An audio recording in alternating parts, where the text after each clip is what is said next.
म्हणजेच 30, 45, 60 डिग्री यांच्या फक्त 120, 135 आणि 150 डिग्री यांच्या साईनच्या इक्वल व्हॅल्यू असतात. फक्त साइन 30ची व्हॅल्यू कोणाच्या इक्वल असते?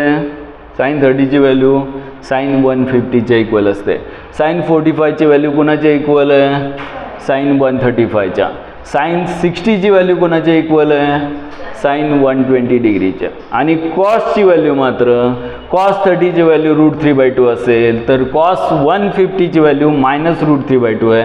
कॉस 45ची व्हॅल्यू 1/√2 असेल तर कॉस 135ची व्हॅल्यू -1/√2 असते. आणि कॉस 60ची व्हॅल्यू 1/2 असेल तर कॉस 120ची व्हॅल्यू काय असते? -1/2. हे झालं यांचं 0 पासून 90 पर्यंतचे जे अँगल आहेत त्यांची मिरर इमेज 90 to 180 मध्ये मिळाली.